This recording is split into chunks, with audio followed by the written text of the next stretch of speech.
გემოდელი გადაცემის პირველი სტუმარი გახლავთ ტელეიმედის გახმაურებული მეგაპროექტის ვინ არის პერსონაჟი დელფინი, რომელიც აღმოჩნდა ყველასათვის საყვარელი მსახიობი, ჩვენი დიდი ხნის მეგობარი ქალბატონი რუსუდან ბოლქვაძე.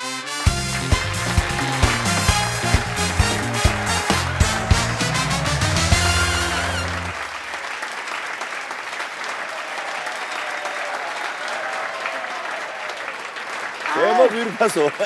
მოგესალმები, ამჯერად როგორ დელფინს, რომელიც როგორ შემოვცურე ხო? მითხარი, ესე იგი, დელფინი როგორც წესი, იმით არის გამორჩეული, რომ სხვებს გადაარჩენს ხოლმე. ახლა სულ ცოტა ხნის წინ და ჩვენი პერსონაჟი კი ვერ გადაარჩინეს იქ, მაგრამ რასაკვირია, ძალიან კარგი საბესტილება დატოვა და პირველ რიგში დავიწყებ თავიდან. როგორ მოხვდი პროექტში და როგორ დაგითანხმეს?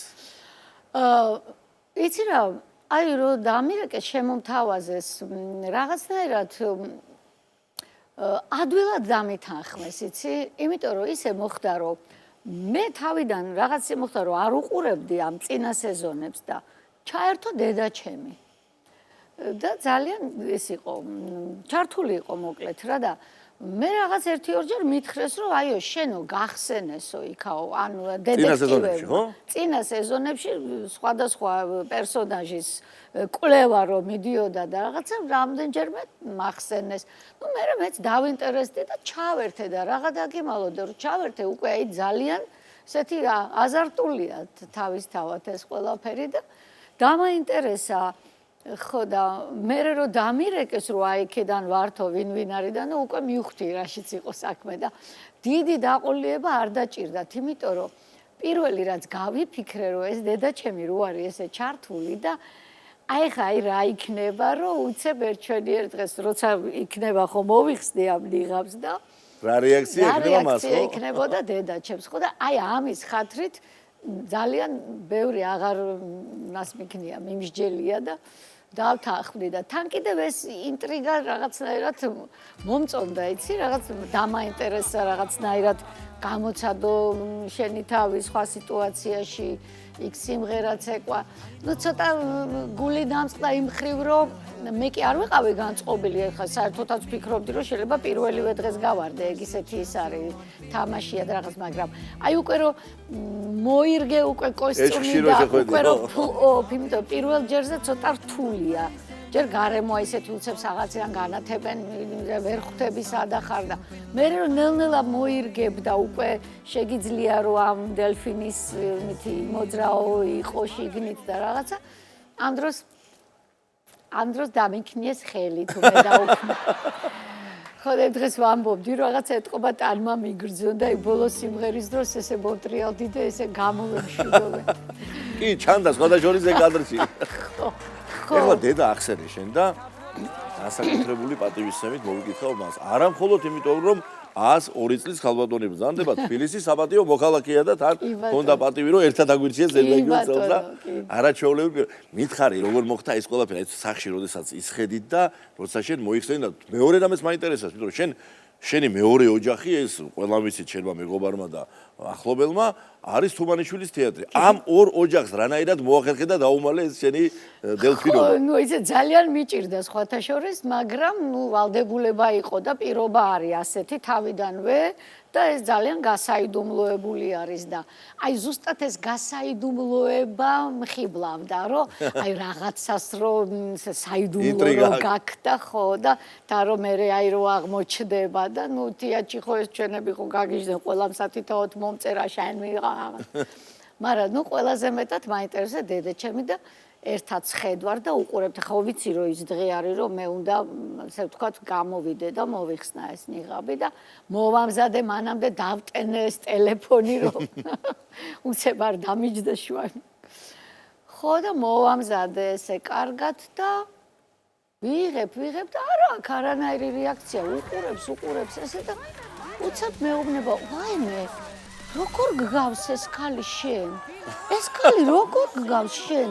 და იძახა ესე დიდხანს. უკვე მოხსენილი გაქვს ხო ეს დაქვია მოსული. იცი რა იყო, მანამდე საერთო ხმაური იყო აჟიოტაჟი, იქ დაიძახეს ჩემი სახელი, იქ მაკამ მე ანდრიმ დაიყვირა რაღაც, მაგრამ ამ ხმაურში ეთქობა. ხო, ჩაიკარგა. ჩაიკარგა და ვერ გაიგონა და რო უყურებს და იძახა ძალიან დიდხანს, როგორ გგავს ეს კალიშე, როგორ გგავს ეს კალიშე და ნუ მე ამიტყდა სიცილი და მე გამოვხედა და შენახარო და ცოტა ხანი ვიყო შენო იცოდიო?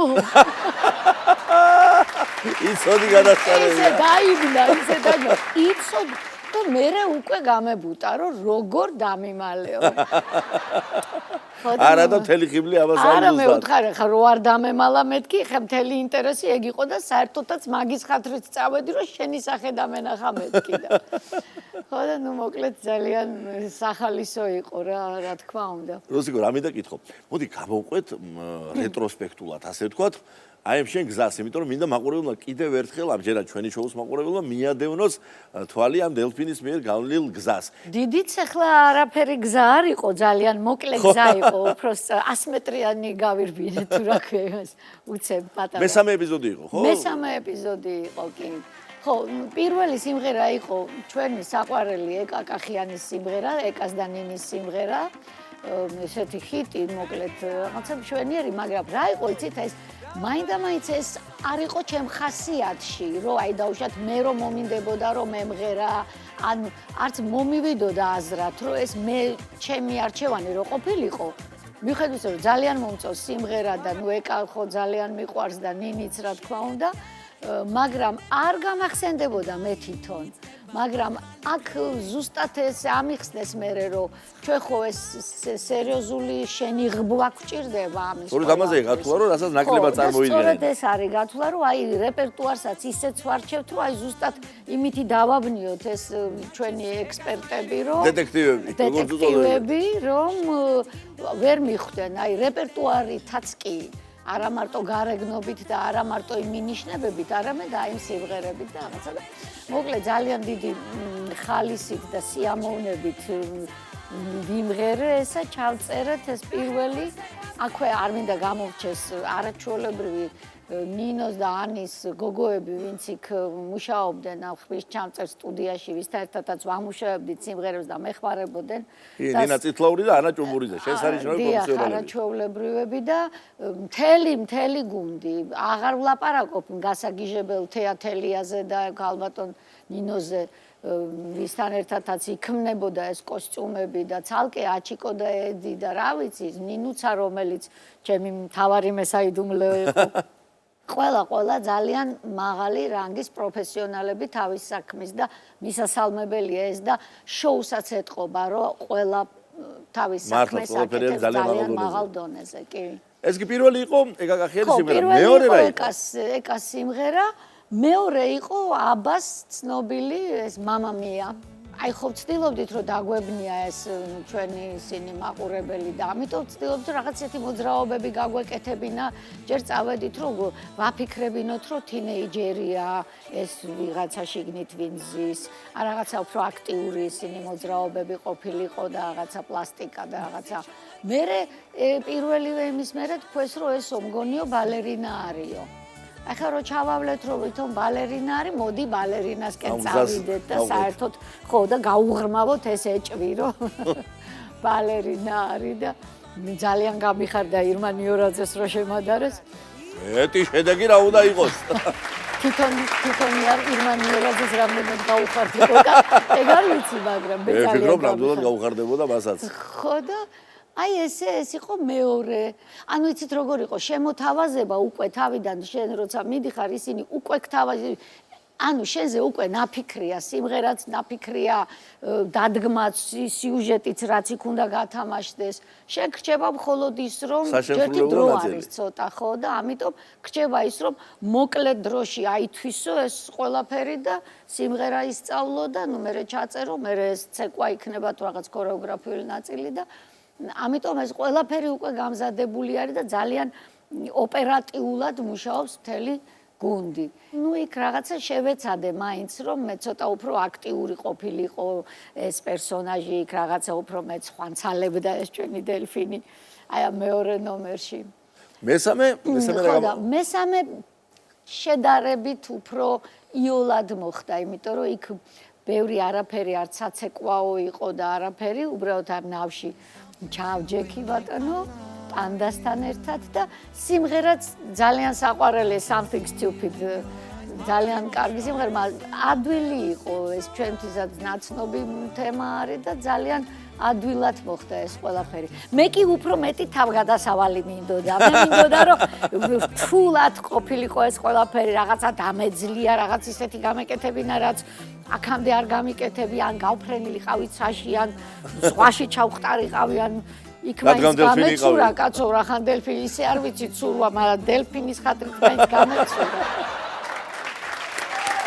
მაგრამ არაო მე მაინც დარწმუნებული ვარ რომ მაყურებელმა ძალიან დიდი სიამოვნება მიიღო, იმიტომ რომ შვენიერი პერსონაჟი გამოვიდა ძალიან დასამახსოვრებელი საბოლოოდ მოგეხსენება მაინც საბერძნდება შება ამ ყველაფერთან. ჩემთვის ძალიან დიდი სიხარული იყო და ყველაზე დიდი კომპლიმენტი იყო, აი დარბაზის შეძახილები და მადლობა მინდა დარბაზს გადაუხადო, როგორ გამხნევებენ და იქ შენ რო გესმის დარბაზიდან როგორ გულშემატკივრობს დარბაზია, განსაკუთრებით ბავშვები, დელფინი, ბავშვებს რომ მოეწონები, ეს არის ყველაზე დიდი შეფასება. უტყუარი კრიტერიუმია ნამდვილად. მუსიკო წარმატებები უნდა გიცხოვრო თქვენი გითხოვდა შენ ყველა მიმართულებით წარმატებული ადამიანი ხარ და მრავალი აღმოჩენა როგორც დიდი მაესტრო და შენი პედაგოგი მიხეილ თუმანიშვილი იტყოდა. ჩვენი სტუმარი გახდათ უსაყვარლესი პიროვნება და მსახიობი რუსუდან ბოლქვაძე.